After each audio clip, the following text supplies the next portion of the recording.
Hello दोस्तों, जैसे कि आप सभी को पता है कि आज उत्तराखंड में यूके ट्रिपल सी के द्वारा बंद हुआ का एग्ज़ाम कराया गया। तो उसकी आंसर की मैं अपने चैनल पर लेकर के आया हूँ।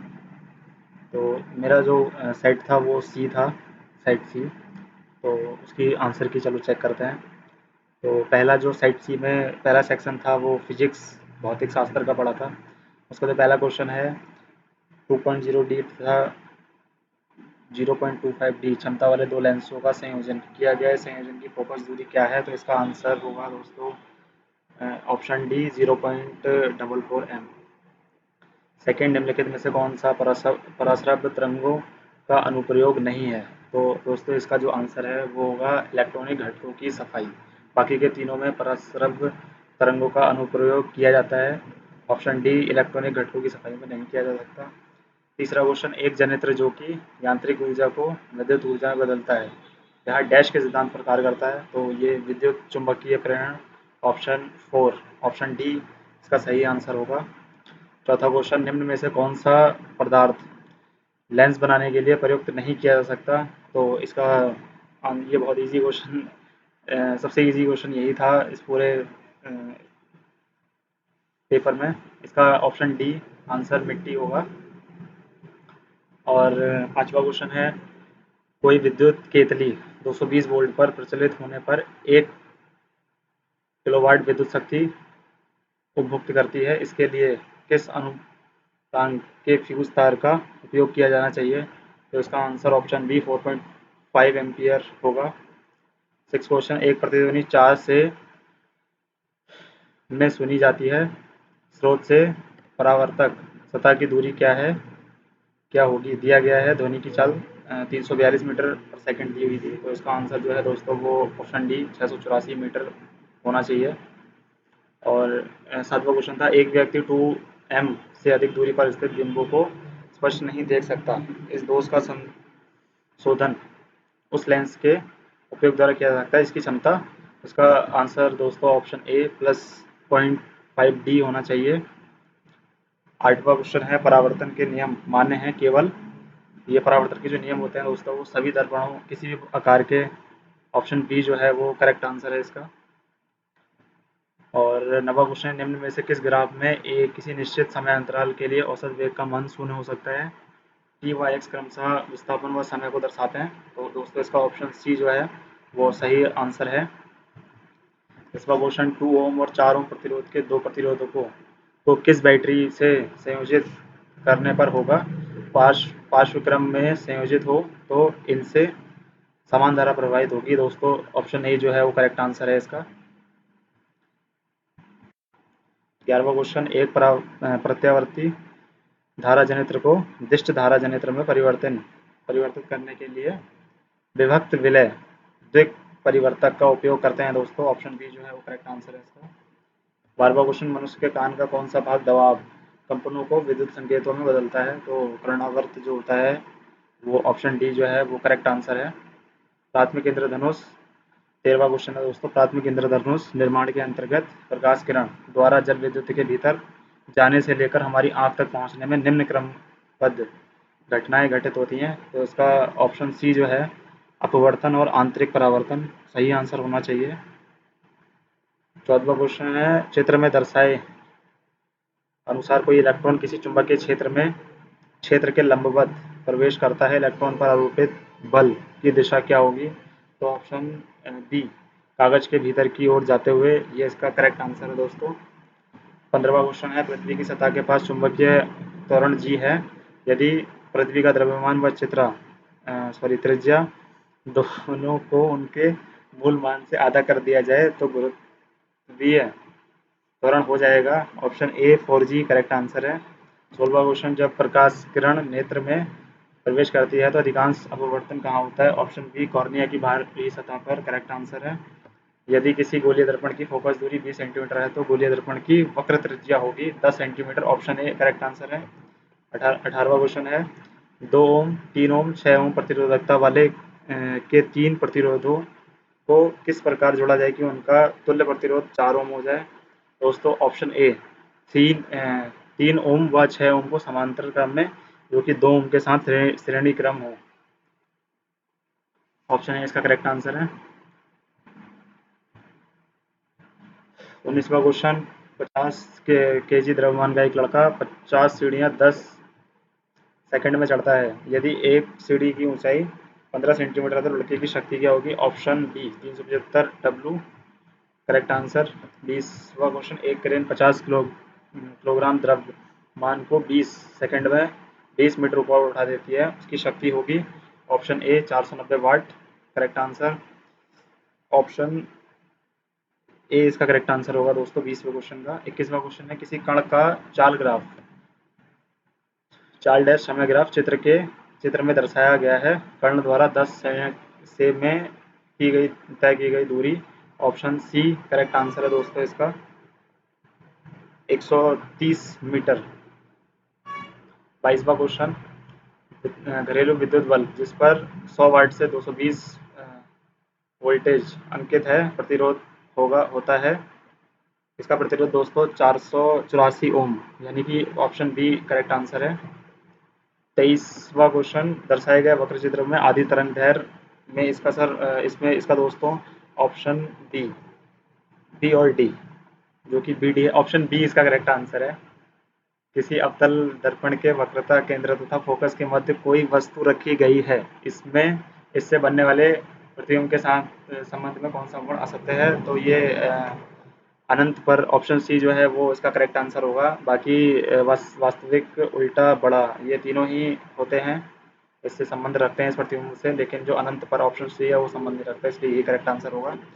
25 क्वेश्चन, प्रकीर्णन प्रकाश का वर्ण माध्यम में उपस्थित प्रकीर्णन करने वाले कणों के साइज पर निर्भर करता है। इस आधार पर निम्न में से कौन सा जोड़ा असंगत है?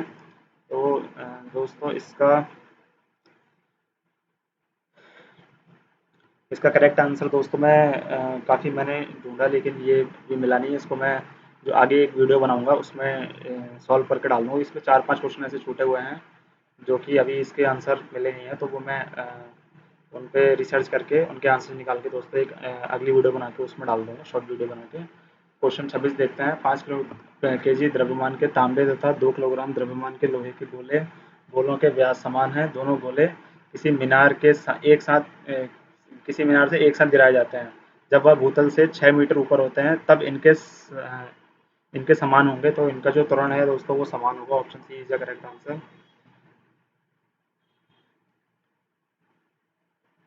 27वां क्वेश्चन दोस्तों, एक ग्राफ दिया गया था। चित्र में दिए गए परिपथ आरेख में 3 ओम के प्रतिरोध में विद्युत धारा की गणना कीजिए। तो ऑप्शन सी इसका 2 एम्पियर वो करेक्ट आंसर होगा।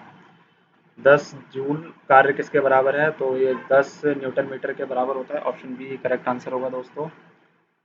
दो समान पदार्थ के चालक तार जिनकी लंबाई तथा व्यास समान है, किसी समान विभवांतर वाले विद्युत परिपथ में पहले श्रेणी क्रम में और फिर पार्श्व क्रम समांतर क्रम में संयोजित किए जाते हैं। श्रेणी क्रम और पार्श्व क्रम समांतर क्रम संयोजन में उत्पन्न ऊष्माओं का अनुपात क्या होगा? तो ये 2:1 होता है दोस्तों। Option B is the correct answer. 30वां क्वेश्चन था, श्वेत प्रकाश का एक लघु स्पंद वायु से कांच के एक स्लैब पर लंबवत आपतित होता है। स्लैब से गुजरने के पश्चात सबसे पहले निर्गत होने वाला वर्ण होगा। तो option D Lal is the correct answer. पहियों के घर्षण बल और अन्य असंतुलित बलों की अनुपस्थिति में एक 50 केजी द्रव्यमान का लड़का 5 ms की क्षैतिज गति से एक स्थिर 5 केजी की ट्रॉली पर कूदता है। अब ट्रॉली पर लड़के सहित ट्रॉली की गति क्या होगी? तो दोस्तों मेरे हिसाब से इसका answer option D correct answer होना चाहिए। 32वां क्वेश्चन है, विद्युत आवेश का SI मात्रा कूलाम होता है, यह लगभग कितने इलेक्ट्रॉनों में आविष्ट आवेश के तुल्य समान होता है? तो इसका ऑप्शन करेक्ट आंसर 6 × 10⁻18 इलेक्ट्रॉन होगा। 33वां क्वेश्चन, निम्न में से किसमें आर्किमिडीज का सिद्धांत प्रयोग नहीं होता है? तो दोस्तों स्पीडोमीटर में ऑप्शन डी जो है उसमें आर्किमिडीज का सिद्धांत अप्लाई नहीं होता। फिर हम आ जाते हैं केमिस्ट्री वाले पोर्शन पे। 34 नंबर का क्वेश्चन, विरंजक चूर्ण जो है अपना ब्लीचिंग पाउडर, उसका जो सूत्र है वो CaOCl2 होता है। Option D is the correct answer. घरों में खाना बनाने में प्रयोग होने वाले सिलेंडरों में उपस्थित गैस का नाम क्वेश्चन नंबर 35 है, वो LPG होता है, द्रवीकृत petroleum gas, liquid petroleum gas को हम इंग्लिश में बोलते हैं। तो option B is the correct answer. 36वां क्वेश्चन, निम्न में से किसकी प्रकृति अम्लीय है? तो नींबू की प्रकृति जो होती है, नींबू का रस, वो अम्लीय होगा। Option B is the correct answer. 37 bromine के समस्थानिक और इसी के दोनों समस्थानिक दिए हुए थे, बी आर 49.7% और बी आर 50.3% का औसत परमाणु द्रव्यमान क्या होगा? तो इसका correct answer 80, option A is the correct answer है। एल्कीनों का सामान्य सूत्र दोस्तों ऑप्शन ए CnH2n होता है। नेक्स्ट क्वेश्चन 39, वह प्रक्रिया जिसमें कार्बोनेट अयस्क को सीमित वायु में अत्यधिक ताप पर गर्म करने पर या ऑक्साइड में परिवर्तित हो जाता है, इसको जो ये प्रक्रिया वो निष्पादन कहलाती है। तो इसका option C is the correct answer. Buckminster fullerene dash का एक अवरूप है, तो ये कार्बन का अवरूप है दोस्तों। Option C is the correct answer. निम्नलिखित अभिक्रिया उदाहरण है, तो ये जो अभिक्रिया 41 नंबर पे दी हुई थी, ये उपरोक्त में से कोई नहीं, ये किसी भी ऑप्शन का उदाहरण नहीं था। इसके ये जो उदाहरण है वो द्विविस्थापन का उदाहरण है, तो ये ऑप्शन में था नहीं, तो option D is the correct answer. निम्नलिखित में से तत्वों के किस समूह को डायबराइनर के त्रिक के रूप में वर्गीकृत किया गया है? तो दोस्तों इसका आंसर अभी मेरे को मिला नहीं है, तो जैसे ही मिलेगा मैं नेक्स्ट वीडियो में डाल दूंगा। तो इसको अभी स्किप करेंगे। 43वां क्वेश्चन, 128 ग्राम SO2 में कितने मोल होते हैं? तो इसमें 2 मोल होते हैं। Option B is the correct answer. 44, घनत्व की इकाई क्या होती है? घनत्व की इकाई दोस्तों किलोग्राम मीटर -3, ग्राम सेंटीमीटर -3 दोनों ही होती है। बी व सी, तो हम ऑप्शन डी लगाएंगे क्योंकि ऑप्शन डी में बी व सी दोनों दिए हुए थे। प्लास्टर ऑफ पेरिस का रासायनिक सूत्र दोस्तों CaSO2.1.2H2O होता है दोस्तों। तो ये ऑप्शन बी का करेक्ट आंसर। इसमें कई बच्चों का कंफ्यूजन ऑप्शन बी और सी में रहा होगा, तो जो ऑप्शन सी दिया हुआ है जिप्सम का रासायनिक सूत्र है, option B is the correct answer. Chips के उपचयन को रोकने के लिए चिप्स में की थैली में कौन सी गैस भरी जाती है? जो वो थैली होती है फूली फूली नजर आती है, वो हमें नाइट्रोजन की वजह से फूली नजर आती है, और उससे उसका उपचयन भी रुकता है, ताकि जो चिप्स होता है उनकी क्वालिटी में कोई इफेक्ट ना पड़े। Option D is the correct answer. तो उसके सीधे गैस में परिवर्तन को ऊर्ध्वपातन कहा जाता है दोस्तों। Option C is the correct answer. निम्नलिखित में से किस तत्व का समस्थानिक कैंसर के उपचार में उपयोग किया जाता है? तो cobalt. Option C is the correct answer. निम्न में से किसे विद्युत अपघटनी परिष्करण में एनोड के रूप में प्रयोग किया जाता है? तो दोस्तों ये शुद्ध धातु। Option A is the correct answer. आवर्त में बाईं से दाईं ओर जाने पर परमाणु त्रिज्या घट जाती है क्योंकि परमाणु संख्या बढ़ जाती है। Option D is the correct answer. सत्य व असत्य बताइए। दोस्तों तीनों ही कथन सत्य हैं, तो option C is the correct answer. वाष्पीकरण बढ़ता है, ये सभी के कारण वाष्पीकरण दोस्तों बढ़ता है। इस क्वेश्चन में थोड़ा सा मेरे को डाउट है, तो मेरे हिसाब से ऑप्शन 1 सही होना चाहिए। बाकी अगर कुछ इसका अपडेट होगा तो मैं नेक्स्ट वीडियो में डाल दूंगा। 53 क्वेश्चन जो है दोस्तों, इसका आंसर अभी मेरे को मिल नहीं पाया है, तो नेक्स्ट वीडियो में डालूंगा। 54, प्रोपेन का आणविक सूत्र यह है, इसमें 10 सहसंयोजक आबंध होते हैं। Option B is the correct answer. Aqua regia निम्नलिखित में से किस अम्ल का 3:1 मिश्रण है? तो HNO3 और HCl का option A is the correct answer. Avogadro संख्या दोस्तों 6.022 × 10⁻23 होती है, ये हमने बचपन में पढ़ा हुआ था। निम्नलिखित में से कार्बन किसका उदाहरण है? तो कार्बन का धातु है दोस्तों। Option C is the correct answer. निम्नलिखित अभिक्रिया में उपचय तथा अपचय पदार्थ को पहचाने, तो इसमें CO2 का अपचयन हो रहा है दोस्तों, H2 का उपचयन हो रहा है, तो option B is the correct answer. किसी कक्षा में उपस्थित अधिकतम इलेक्ट्रॉनों की संख्या को सूत्र में दिखाया जाता है, तो दोस्तों option A 2n⁻² is the correct answer. निम्न में से कौन सा आणविक यौगिक सही रासायनिक सूत्र को दर्शाता है? तो दोस्तों जो कैल्शियम क्लोराइड है, इसका सूत्र CaCl2 होता है दोस्तों, ये गलत था। इसमें इसका करेक्ट आंसर बी है, हाइड्रोजन सल्फाइड H2 है, जिसका सूत्र सही लिखा हुआ था, बाकी सभी के सूत्र गलत लिखे हुए थे। सोडियम सल्फेट का सूत्र Na2SO4 होता है, सोडियम सल्फाइड का सूत्र Na2S होता है। ऑप्शन बी इसका करेक्ट आंसर था दोस्तों। सल्फर की परमाणुकता, तो इसकी सल्फर की जो परमाणुकता होती है दोस्तों 8 होती है। 8 इसमें दिया हुआ नहीं था ऑप्शन, तो बहुपरमाणु मेरे हिसाब से आंसर सही आंसर होना चाहिए। चांदी के ऊपर काली परत, तांबे के ऊपर हरी परत, दोस्तों ये संक्षारण के कारण लगती है। Option C is the correct answer. दोस्तों निम्न तत्वों को उनके घटते हुए धात्विक गुणों के क्रम में व्यवस्थित कीजिए, तो इसका ऑप्शन ए जो था वो करेक्ट आंसर था। ब्यूटेन C4H10 द्वारा कितने संरचनात्मक समावयव बनाए जा सकते हैं, तो दोस्तों ऑप्शन बी जो है करेक्ट आंसर है।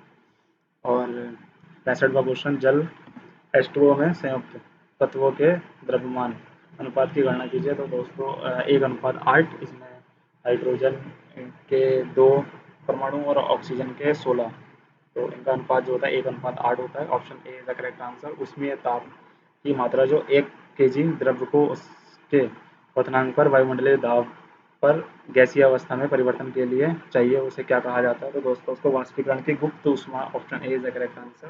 इसमें भी दोस्तों मैंने बायोलॉजी की आंसर की नहीं बनाई है, तो हो सकता है शाम तक या कल तक मैं उसकी और जो ये 2-3 क्वेश्चन छूट गए थे उनकी आंसर की तो नेक्स्ट वीडियो में अपलोड कर दूंगा।